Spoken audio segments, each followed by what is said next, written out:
What if I told you that the price of your new washing machine was actually decided by a Supreme Court ruling on a 1970s emergency powers law?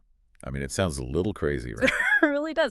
You usually expect a price tag to just reflect, the materials, the brand name, maybe a delivery fee. Yeah, exactly. But if you look closely at the consumer landscape we've been navigating over the last 18 months, you start to realize that everyday price tags are hiding an entirely different story. They really are. We're looking at an economy where the final cost of that washing machine or a new refrigerator or even the clothes on your back is layered with these invisible premiums that you never actually see on the final receipt. It is the absolute definition of an invisible surcharge. Right. And what we're seeing across the American economy right now is that those hidden premiums are compounding at a rate the country hasn't experienced in generations. I mean, the friction of global trade policy is showing up directly in local retail aisles. Sure. Welcome to today's deep dive. We are thrilled you're here with us. Today, our mission is untangling what has become known as the Tariff Tax of 2026. That's right.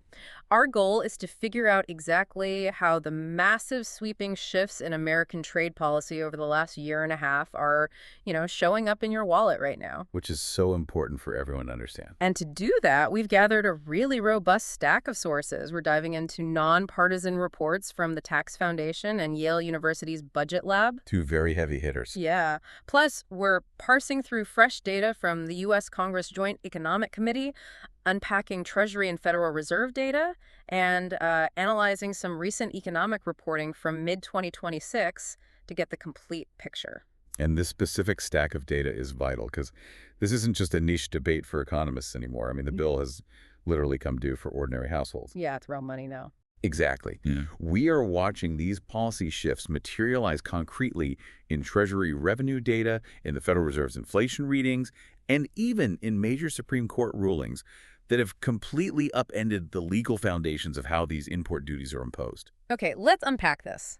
Because whether you're in the market for a new dishwasher, shopping for back-to-school clothes, or you're just trying to understand why your monthly budget feels tighter despite some of the, positive headline economic numbers. Right, the macro numbers look good on paper. Yeah, exactly. This deep dive is going to reveal the invisible price tag attached to almost all of your purchases. But to understand what you're paying at the register today, we first have to understand the legal roller coaster that brought the entire country to this exact moment. So if we connect this to the bigger picture, we really have to establish the baseline of early 2025. Okay, take us back there. That was when the administration's second-term tariff agenda rolled out, and it was incredibly aggressive. The administration utilized a specific piece of legislation called the International Emergency Economic Powers Act, or IEEPA, to target nearly all major trading partners. I want to pause on IEPA for a second because understanding the mechanism here is crucial. That act was originally designed in the late 1970s for actual national emergencies, right? Yes, very specific emergencies. It was meant to give the president the power to, freeze the assets of foreign adversaries or respond to severe geopolitical threats, not to dictate the daily flow of commercial trade. And that is the core of the controversy right there. Yeah. Using an emergency geopolitical tool to enact sweeping economic policy was unprecedented. Yeah. And the immediate result of utilizing IEPA was that the effective tariff rate was pushed to levels the United States had not seen since 1934. 1934. I mean, we're talking about the era of the Smoot-Hawley Tariff Act, right? Exactly. Right in the thick of the Great Depression, which historically triggered massive global trade wars. It's a staggering historical benchmark. And the scale of this 2025 rollout was massive. Tariffs on essential industrial components like steel, aluminum, and copper completely doubled almost overnight. And obviously, raw materials don't just stay in a steel mill. No, of course not. Those double costs expand throughout the supply chain and eventually trickle down to cover derivative products. That's where we get back to our washing machine example. Right. It hit dishwashers, cars, construction materials. Everyday items that households rely on were suddenly catching the brunt of these double tariffs on raw metals. Because if the steel for a car door costs twice as much, the manufacturer isn't just going to absorb that loss out of the goodness of their heart. No, absolutely not. They pass it along to you, the consumer. Yeah. The manufacturer's input costs rise, their margins compress, and their immediate mechanical response is to raise the wholesale price. Which makes sense from their end. Right. The retailer then marks up that higher wholesale price, and suddenly the appliance on the showroom floor is hundreds of dollars more expensive. Hmm. But the foundation of this entire strategy rested entirely on that specific legal authority, i.e. EPA. Which brings us to February 2026. The big pivot. Yeah, when the Supreme Court stepped in and delivered a shockwave ruling that completely upended the board. They ruled that IEPA did not actually authorize the president to impose tariffs in this broad, unilateral way. It was a massive rejection of the legal framework. It really was. It struck down the absolute core of the administration's original trade agenda. And the expectation from a lot of market watchers and institutional investors at that moment was that this Supreme Court ruling would force a massive, immediate rollback of the tariffs. Which would theoretically cool off consumer prices, right? That was the assumption. But the administration didn't retreat at all. They didn't scrap the tariffs. They just, well, changed the legal mechanism to keep them alive. It was wild. The sources show they pivoted away from the defunct IEPA strategy and shifted over to Section 232, Section 301, and they even invoked a newly utilized Section 338 authority to keep the tariff structure largely intact. It was a masterful, albeit highly controversial bureaucratic maneuver. Yeah. By shifting the legal justification to these different sections of trade law, they totally bypassed the Supreme Court's ruling on IEPA. Okay, break those sections down real quick. So Section 232, for instance, allows tariffs based on national security threats. The argument being that a domestic steel industry is required for military defense, so we have to tax imported steel to protect our own foundries. Got it. And 301. Section 301 is designed to punish foreign countries for unfair trade practices, like intellectual property theft. And Section 338 is this obscure retaliatory provision from the 1930s. So to use an analogy, it's like a restaurant getting cited by the health inspector for their kitchen setup. And instead of changing the menu, they just move the exact same cooking equipment into the dining room. That's exactly it. The food is the same, the price is the same, they just changed the paperwork. They found a new set of obscure zoning laws to keep the doors open. That captures the dynamic perfectly. The legal paperwork justifying the tariffs was entirely rewritten, but the end product delivered to the consumer and the financial burden placed on them didn't change one bit. And we know this was the explicit goal because Treasury Secretary Scott Bessent actually defended this restructured approach publicly. He did. He stated that this pivot preserved, and this is a direct quote, virtually unchanged tariff revenue for 2026. From the Treasury's perspective, replacing the legal foundation without losing a dime of revenue was a massive victory. Sure for them. But from the perspective of the household budget, if the legal justification changed but the revenue didn't, the cost to the consumer remained exactly as heavy. Which naturally leads us to ask, if the revenue stayed the same and the consumer is still footing the bill, what exactly is the cost that has been passed down to your household? I know different think tanks have modeled this, but what kind of financial hit are we actually talking about here? To answer that, we really have to establish the new baseline we're dealing with as of August 2026. Right now, the average effective tariff rate sits near 6.6%. Okay. And that might sound like a small single-digit number, but historically speaking, that is the highest sustained rate since 1969, back during the Kennedy round of global trade negotiations. And is still climbing. I mean, just on August 19th of this year, a new wave of tariffs hit on 554 Canadian origin products. Yeah, a huge wave. We're talking about everyday cross-border goods, alcohol, dairy, furniture, electronics. If you're buying a couch, upgrading your laptop, or even just picking up specialty groceries, those Canadian tariffs are now baked into your reality. And this is where the nonpartisan data really helps us quantify that invisible surcharge. When we look at the research from the Tax Foundation, which is a nonpartisan tax policy research organization, their models estimate that these tariffs added roughly $1,000 to the average household's costs in 2025. $1,000.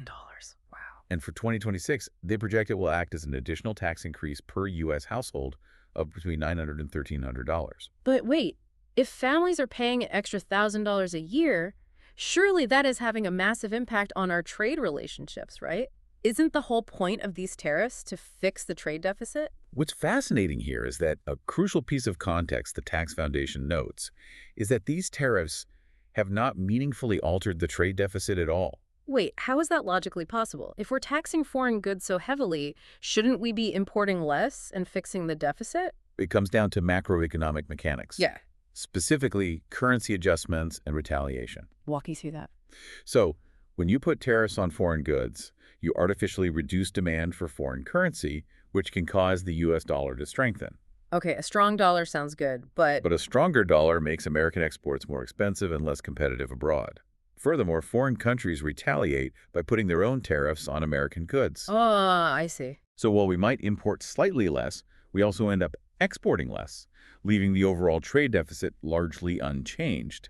The cost is being borne by your household, but the macroeconomic goal of rebalancing trade just isn't materializing in the data. That is incredibly frustrating for the consumer. Yeah. But the Tax Foundation isn't the only group looking at this. What does the data from Yale University's Budget Lab tell us? Yale approaches it by looking at the short-run price impact, which they put at a 0.5 to 1.1% increase in overall prices. Okay. In dollar terms, Yale estimates a loss of between $760 and $940 to the average household if certain temporary tariffs are allowed to expire as scheduled. And if they don't expire? If those tariffs are extended indefinitely, their model projects that number jumping to as much as $1,500 for the year. Wow. And then there's the third major source in our stack, the Senate Democrats on the Joint Economic Committee.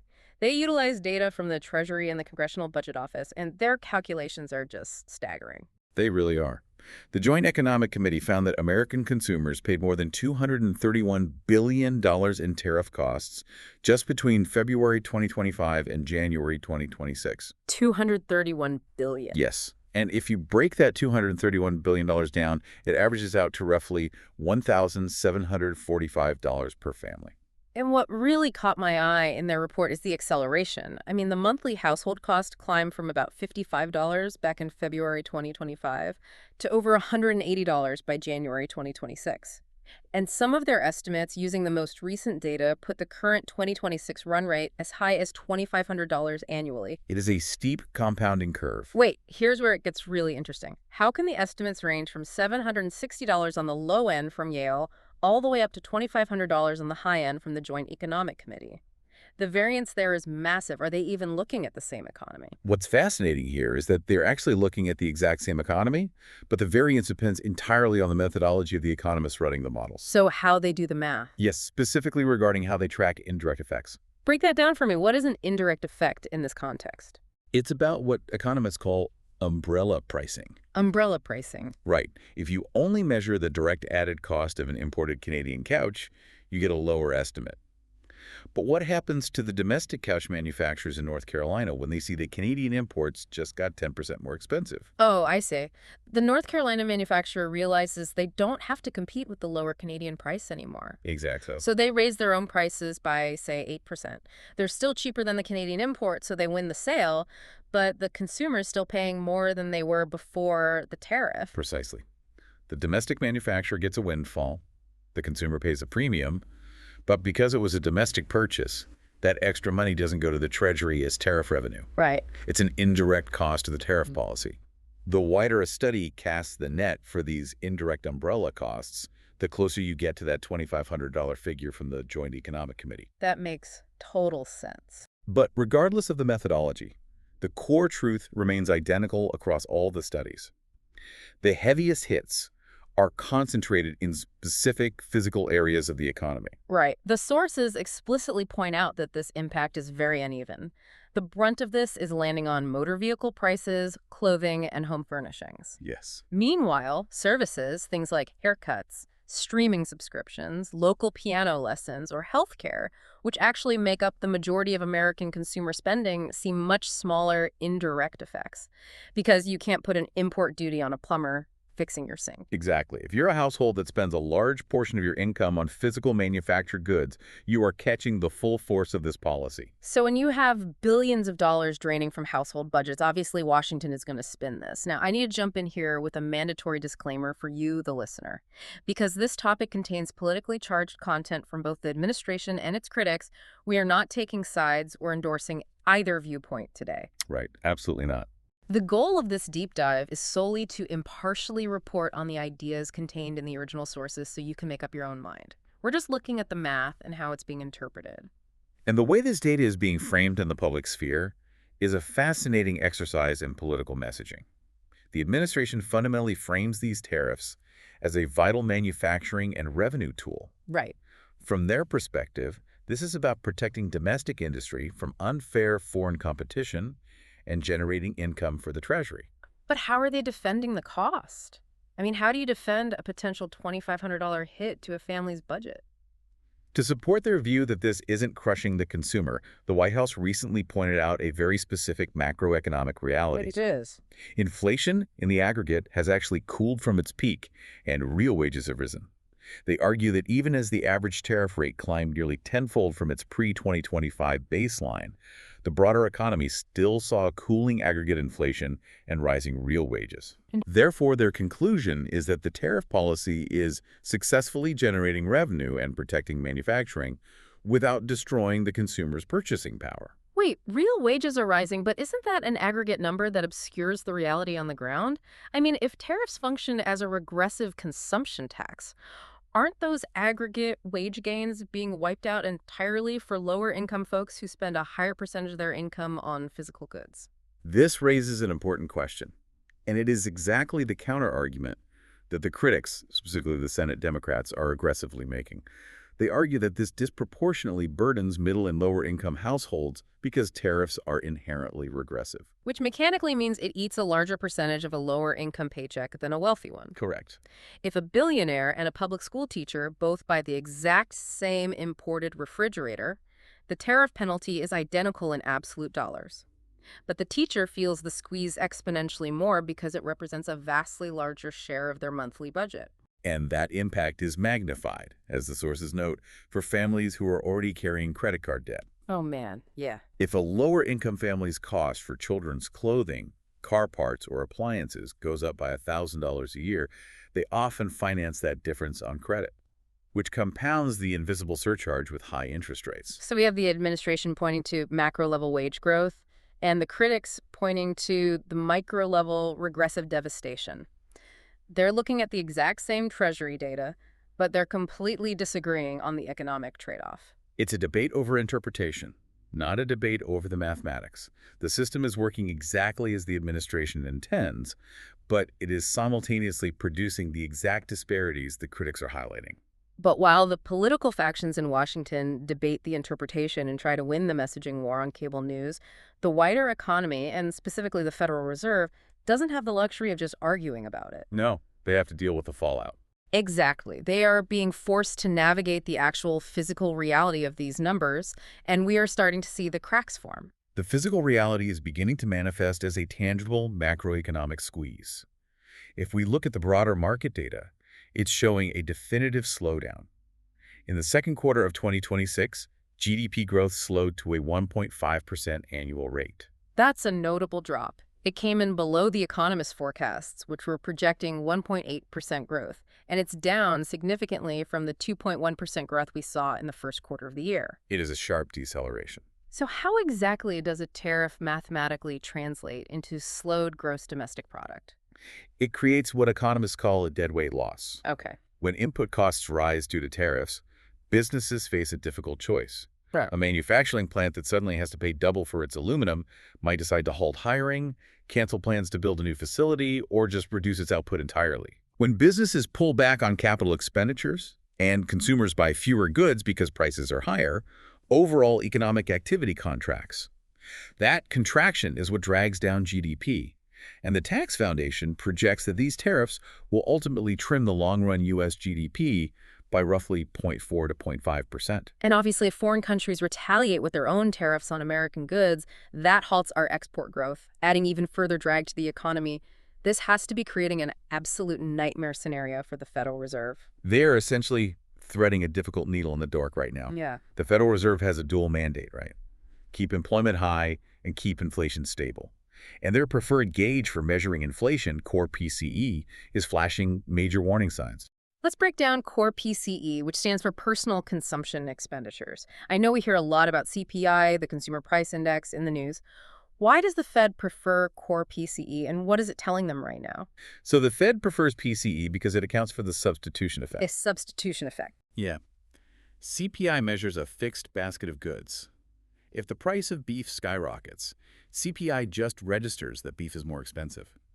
But PCE recognizes that if beef gets too expensive, Consumers will substitute it and buy chicken instead. Oh, that makes a lot of sense. Yeah, PCE adapts to actual changing consumer behavior, making it a much more accurate reflection of what people are actually spending out of pocket.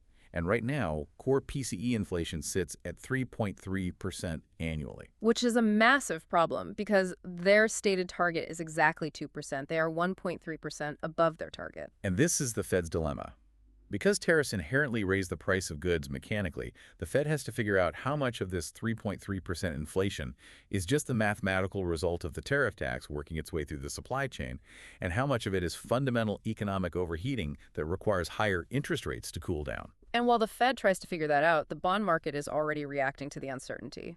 I saw in the data that 30-year Treasury yields have remained above 5% for the longest stretch since 2007. That's before the Great Financial Crisis. It's wild. What that 5% yield reflects is deep investor unease regarding inflation expectations.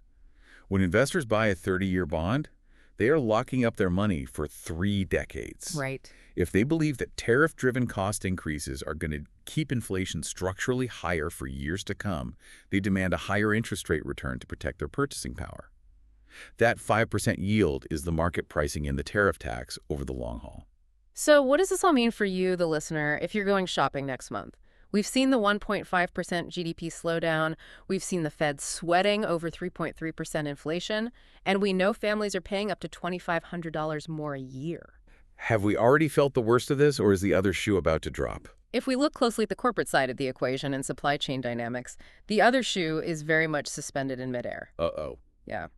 Up until this point, many companies have been relying on pre-tariff inventory buffers. Meaning they are selling stuff they already imported before the tariffs hit or before the Supreme Court ruling forced the pivot to the new legal frameworks. Exactly. The supply chain has a bullwhip effect, but it also has a lag. If a major big-box retailer brought in a massive shipment of apparel, electronics, or appliances in late 2024 or early 2025, they could sell that inventory at the old lower prices. Okay, so that acts as a buffer. Right.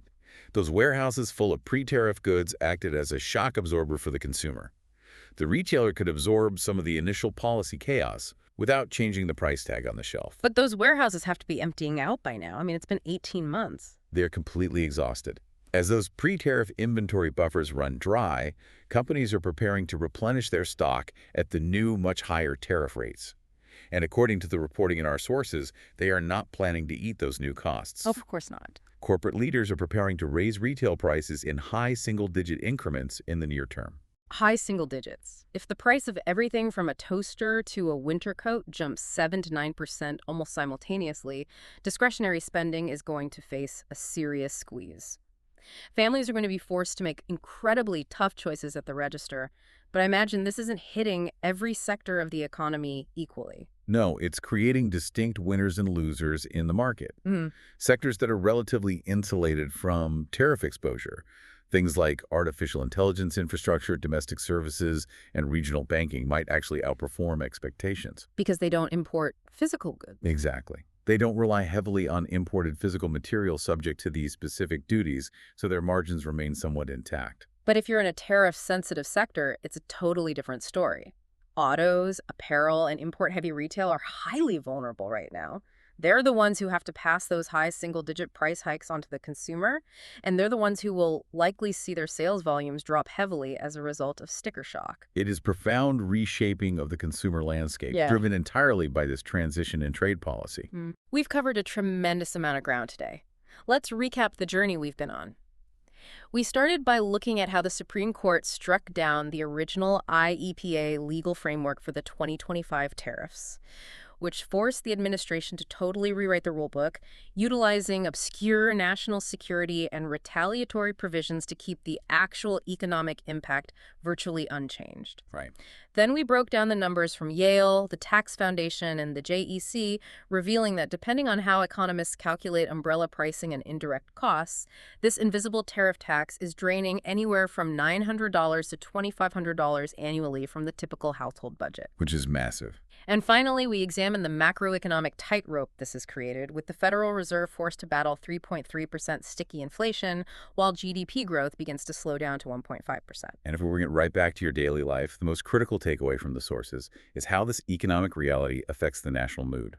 The data highlights that the cost of living remains the absolute top voter concern heading into the November 2026 midterms. Yeah, that makes sense. Right now, roughly 7 in 10 Americans rate the economy as either fair or poor. 7 in 10. That is a massive majority of the country feeling the pinch of that invisible surcharge, even if they can't see it broken down on their receipts. Which leaves us with one final, lingering question to mull over as we wrap up today's deep dive. Okay, let's hear it. We know that companies are just now exhausting their pre-tariff inventory buffers, and they're preparing to hit consumers with those high single-digit price increases. So, will the true, unbuffered sticker shock of this tariff tax hit retail shelves at the exact moment voters walk into the polling booths this November? Oh, wow. And could that collision of immediate retail pricing and election timing end up reshaping American trade policy forever? It is a collision course, and how the consumer reacts will be the defining economic story of 2026. Thank you so much for joining us on this deep dive. Keep questioning the world around you, keep looking closely at the mechanisms behind those price tags, and we will catch you next time.